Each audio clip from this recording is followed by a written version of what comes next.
What is good with you? It is your boy Travis Kinley coming back to you with another one. And I got a question from Joe Kroon. And that question is, what does love look like? What does love look like? Like to briefly just point out that is different from the question of what is love or define love. But what does love look like? Here's what I believe love looks like. Here's what love looks like.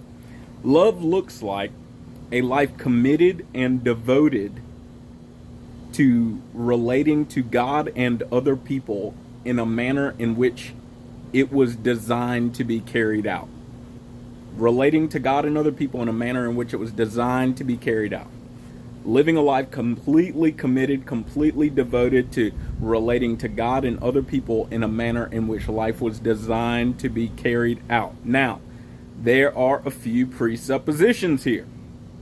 And especially if you don't believe in God, don't believe the story of the Bible, you don't believe any of that, you've already called out the presuppositions. First presupposition is that I am presupposing that it is true that number one, all that exists was created by a being. Number two, that being indeed had a specific design in mind. And as I continue, you will find that my third presupposition is that Jesus Christ is that being.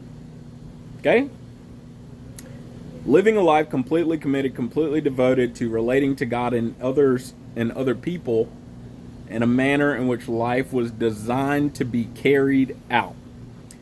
If indeed you accept my presuppositions, this logically follows. Why do I say that?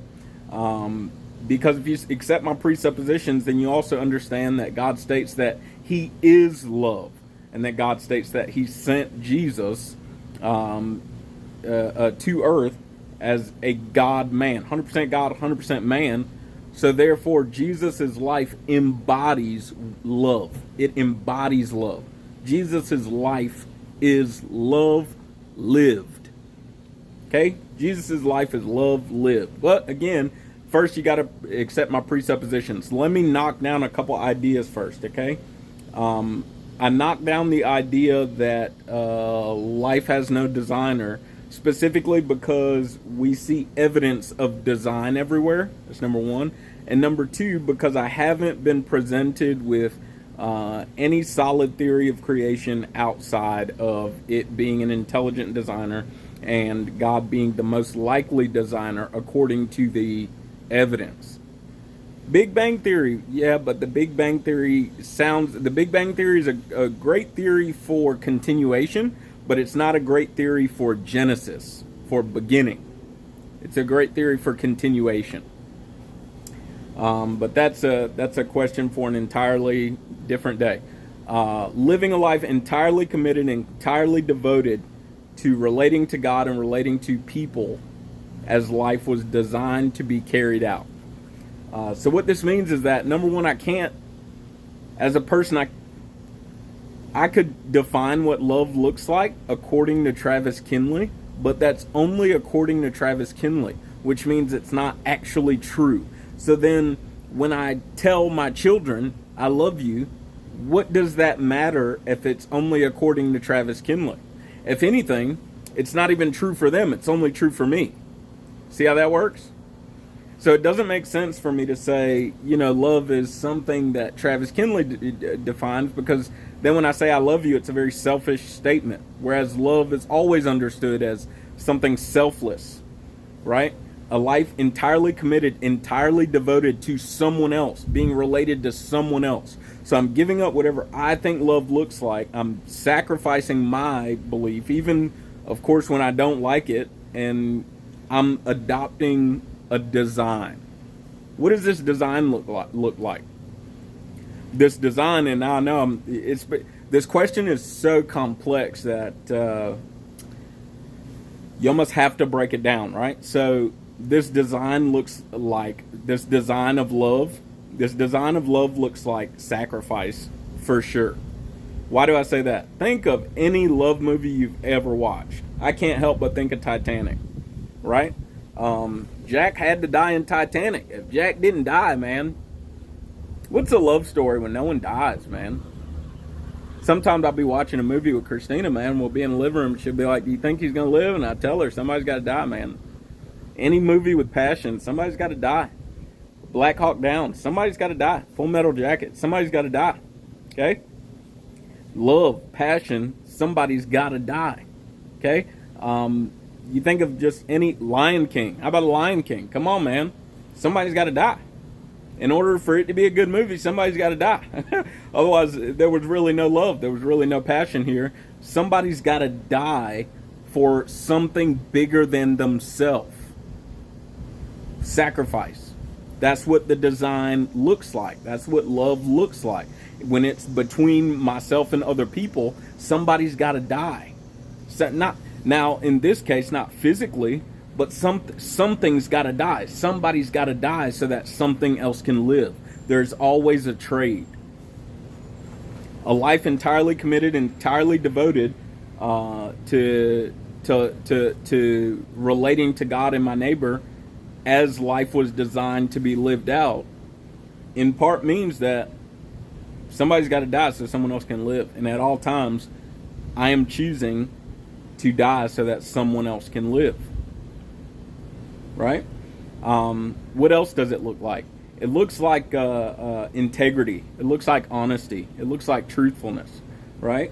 Love looks like a life entirely devoted, entirely committed. I mean, we could go on and on and on, but it ultimately, you know, I really thought about it before I was asked this question, because I knew I wanted to make this video as succinct and simple as possible, giving examples, but still having one sentence that just kind of overarched the entire thing. And it's a life entirely committed, entirely devoted to relating to God and other people in the manner in which life was designed to be lived.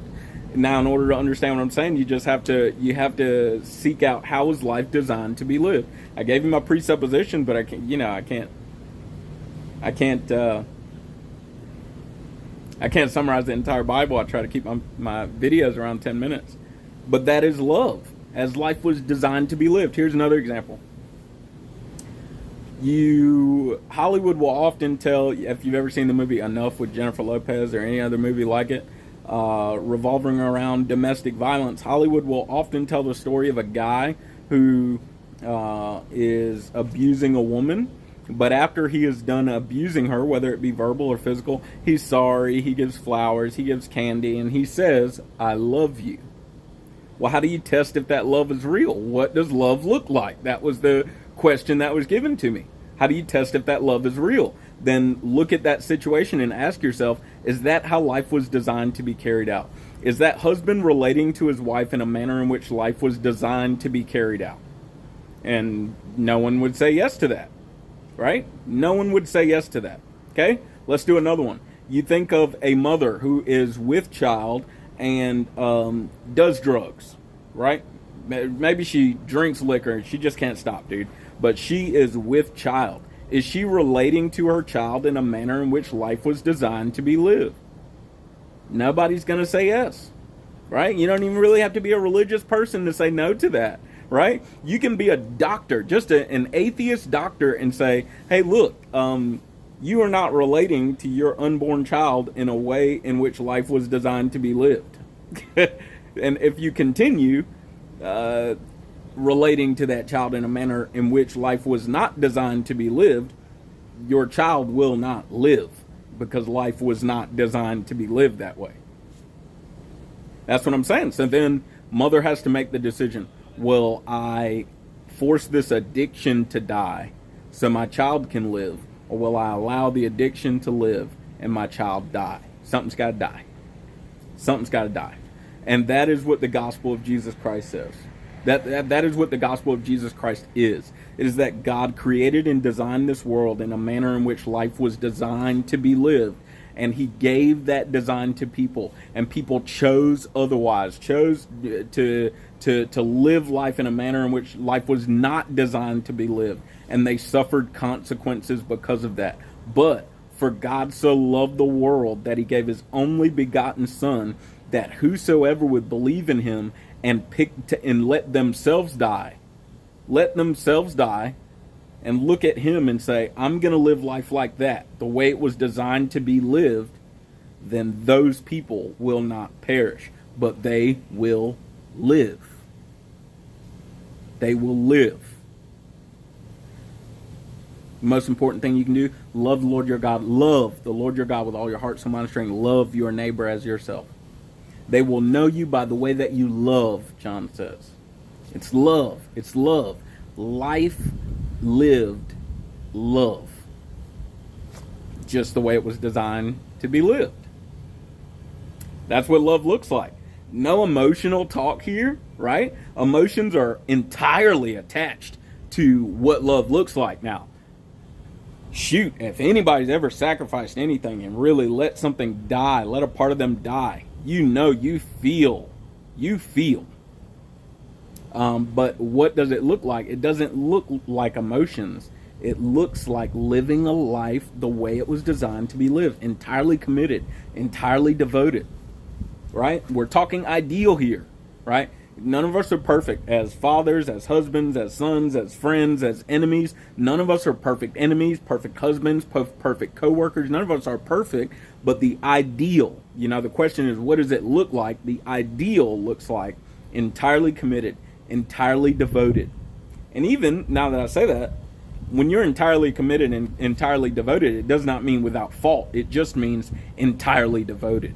You're devoted to it. Even when you fail, you're devoted to it. Entirely committed, entirely devoted to relating to God and neighbor in a manner in which life was designed to be lived.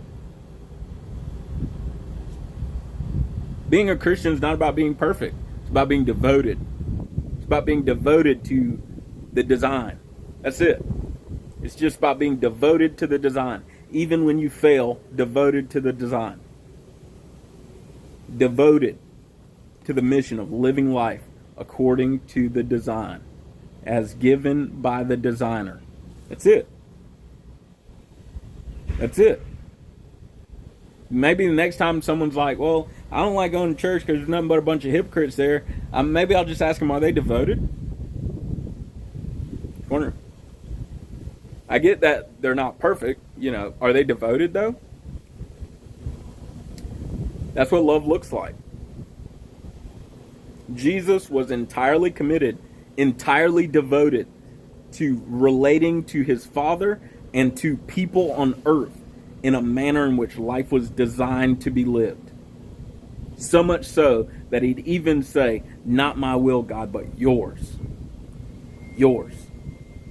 I don't want to break from design. I don't want to let my commitment lapse for a moment. Let my devotion lapse for a moment. Not my will, but yours. So, speak to me in the comments. Facebook, YouTube, wherever you're at. Speak to me in the comments. Tell me what you think. You already know what the motto is. Work hard, play hard, sleep hard. Find you somebody to love. I love y'all. Don't forget, it is not about what you believe. It is all about why you believe it. Live free.